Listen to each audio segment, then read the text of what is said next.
Hello. The wheat base has it in for me. I am sure of that now. So why am I all the way back out here? I want to talk about maps really quick. Well, once they load in anyways. And then also talk about the dang wheat base cuz we're on villagers now. That's the next step. We're pretty well secure. We have two locations. We have this one with the portal, the floating base portal. And then we also have the wheat base out there. And we know that there was that village right there with the stupid squids. Come on, get off. God. This farm, well, I've never gone in there except for one time when I was building out there. And I guess I could talk about building real quick. Building has to do with the reason I'm all the way out this way. So, I'm working on the new base out there, the wheat base, and I'm installing all the supplies to get it upgraded, right? That's going okay. I got most of everything put in, I have it laid out, I have it secured. Whoa, brilliant me. Instead of doing one of these staircases, I said I would do ladders. And I was all excited because I put the ladders in. I'm like, look at all this time and digging I saved with an iron pick. Because now I can just go down to the bottom with a straight shot. And I even found the abandoned mine shaft at the bottom of the wheat base. No big deal.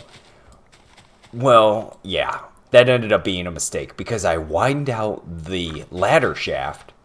And just like always, it's not regular stuff that ends up killing me.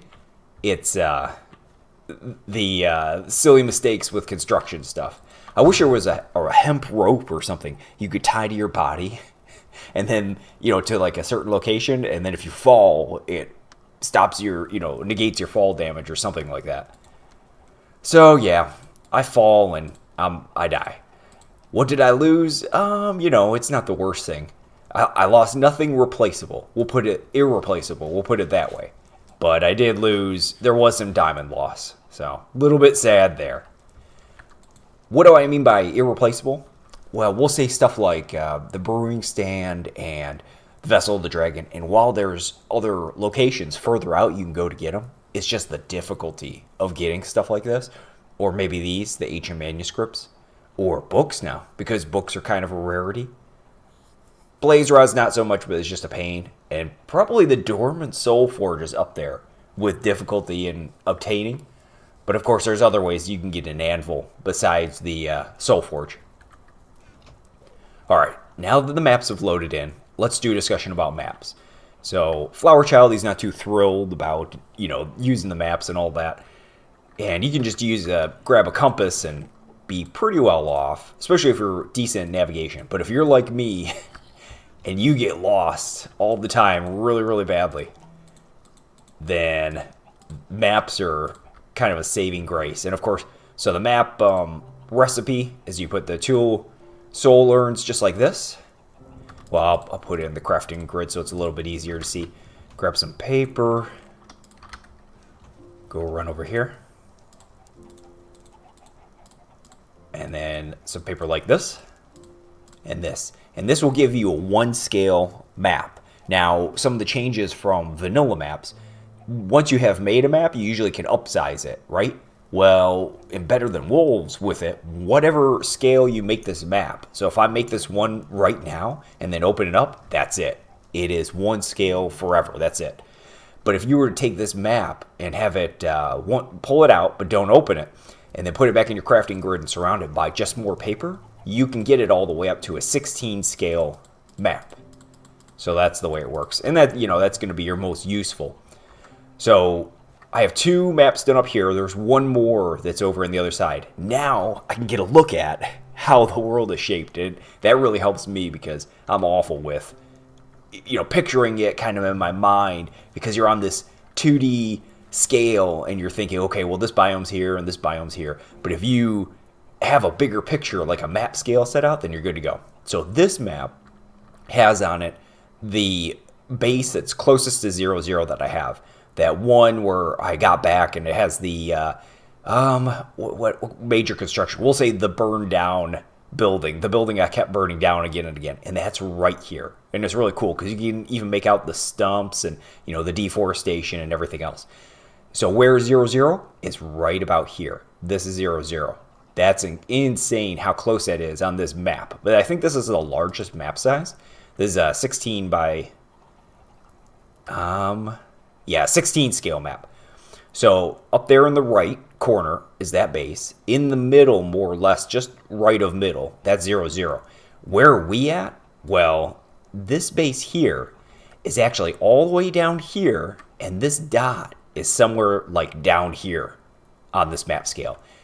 And that's insane for two reasons, because the wheat base is actually right here, just a day's travel, not too far off this map. Now, if you draw some lines like this and this, I guess they're equal distance. But as you saw, we left out here and went opposite of 00, trying to search for some weed or whatever else, and we found abandoned villages out of here. So I don't know what to make of the search and why that didn't go very well from here. But I don't know. Just an interesting thing. This place is incredibly difficult to find, too. This location. I went down here, I bounced all over, and so when we make our way back again, which we will, I'm going to double up on the, pillars and everything else that I need to do. I need to do better. Maybe more pumpkins. Maybe I'll load up pumpkins and then double up the locations so that it's really obvious how to get back and forth. And I don't mess it up again. All right. I did build a little bit while I was here, and some of the netherrock changes. I put in this building here just for crushing up netherrock. I don't know if it's going to be perfect, but we'll give it a try really quick. I'll get some of this. That's good to start out. And you kind of need that separate location now, just because of the vision effects. You can't even see where you're going. I do need to secure this middle stretch here. It's kind of open. And we have our nice little separate location in here so that we can grind up. And I think I'll be able to get far enough away, or the base will be far enough away. And I have a hopper in here, which is actually a little bit full.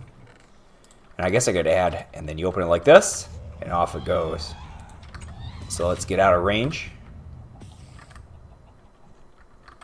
Okay, so we're webs going everywhere. So we're good here in the base. I bet you it catches you when you're on the stairs, though. Let's see about that really quick. Probably when you're just in the middle. Oh, not even. Look at that. That's awesome. Perfect location. So I can just run over there and dump it in there. And I could probably make a better way even to feed more netherrack into that millstone. Oh, I can just hear it on the edge of my...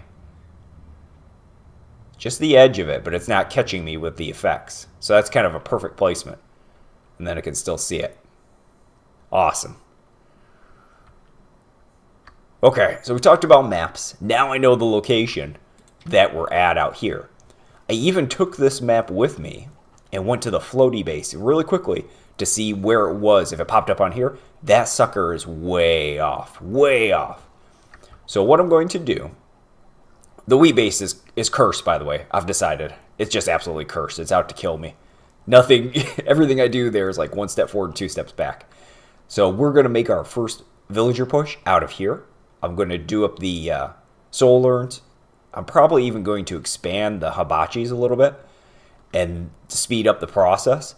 And then we'll go out together. That'll be probably the next step I do. May do a few recording ones on some risky mining if I do that to get up resources. And then we will head out together from the floaty base to do some villager hunts. But I need the soul urns back up. I've also learned probably don't bring all iron. Maintain your buoyancy when you're doing the searches. That's the number one thing you probably need. So good maybe halfway on the armor. And then as long as you still have buoyancy, and then go from there. Definitely no diamond tools. Maybe one at the very most, but you don't need it. You can just bring iron tools and you're good to go. And then mob trap wise, it's going to depend on what I end up seeing from the villager trades. If the villager trades look like they're going to be material intensive where I'm going to need other grinders, then I'll base my mob trap out their way. If it's going to be, if it looks like the trades are going to be, you know, not too light or not too bad, then I'll just put a mob trap in one of these locations. Although I did see something when I was tunneling around the floaty base, and I believe that might be an actual location for the one of the fortresses. For, well, stronghold, I'm sorry, the strongholds. So we may end up there down the road. But other than that, construction-wise, yeah, I'm very happy with how I was able to put this in. I'm kind of fearful for the changes coming up Flower Child has planned. We keep seeing him thinking about tossing different ideas back and forth, and it's gonna be it's gonna radically change a lot of the new game stuff still. Oh, I'm already scared to death about fire, so I opted to use no torches here and just use a light block in the middle. And I don't think it's 100% to keep it lit. I probably need some ender spectacles to be able to see properly. But it's good enough where, hey, I can grind it up. I can even hear the millstone turning, but I'm not getting hit by any of the effects. And of course, it's a water wheel on here, so it'll just plug along, and I won't have any issues with storms knocking out the gearbox like you would in a windmill. Oh, yeah, but I died of that with construction falling down that ladder in the wheat base. Oh, I will need to figure out a hopper system. And something I like to do with the hoppers is you can get 8 droppers and have it on a pulse. And then have these ground netherrack ready to go. And once you have a little bit of automation, or even if you just have a ton of, let's say, soul urns, you could put a soul urn down, click a button, and then have all the hoppers emit a piece of ground netherrack, boom, and then your urn will fall right off. And doing it that way, you can kind of speed it up so you're not doing that. That'll probably be the next step if I'm going to get several urns going from here. But it's relatively easy just to throw it on the turntable here and get your urn, cook it up at the same time, and be good to go.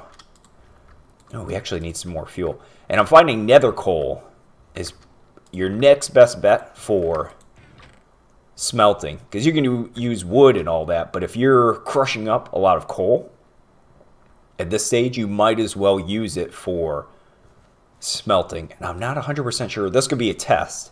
I'll test this for next time. We'll do a piece each. Well, I'll do 1 piece on one and 2 on the other, and we'll see how much this cooks up. Oh, I was so excited too at that wheat base to get everything installed and go. But the location has it out for me. All right, so we start at 12. We'll put 1 down. And then this one starts at 10. Oh, of course, these aren't lit anymore. Ooh, that's an interesting thing. Oh, okay. I set that one down.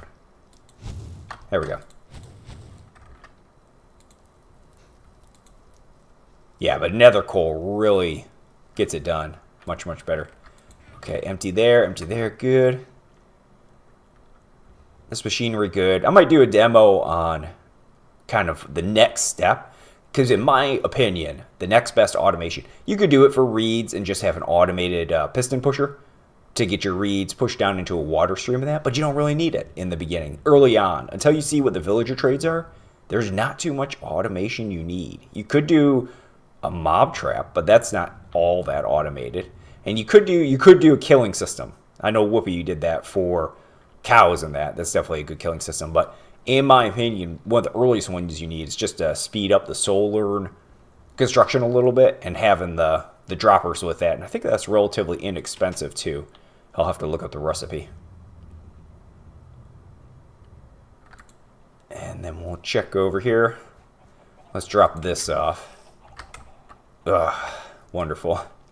Oh, I think I had shears on me, or somewhere nearby anyways. Perfect. I'm glad that this is just close enough where I can still, you know, I can have sight of it and it's not all that far away at all. I have to think of a clever way to secure this so it's not so risky to move across. Maybe I could do a bridge up top that falls down into it, maybe? It's going to be difficult because I have the windmill right here. but a way to come at it from the top. Or maybe I could branch this bridge out and dump it into this window instead. That might be a good way to do it. All right, but I was hoping I could get some construction done at the wheat base, but it had it out for me. But now I know at least. I just need to mark this path back to 0, 0 really, really well.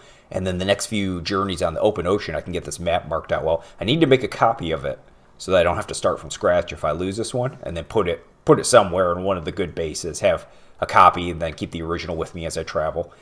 And then for the wheat base, that's easy. The travel from here to here is so simplistic, it's ridiculous. It makes me feel like this base here is so far out that something is not right, something is wrong. Because we did explore further a little bit ago and couldn't find any more villages. And I wondered if it is the case that when you make that second hardcore spawn after the portal, which is this one of these locations, some of the stuff outside your influence, some of the villages, are empty, maybe. Or if that's just random. I don't know. Kind of an interesting thing. Okay, so in the next one, I'll go get some cows quick. We'll start off with the floaty base again and see if we can't use the soul learns to explore there. But I'll have to do a little bit of mining before I get to that point. Just because I want to have a surplus. All right, later.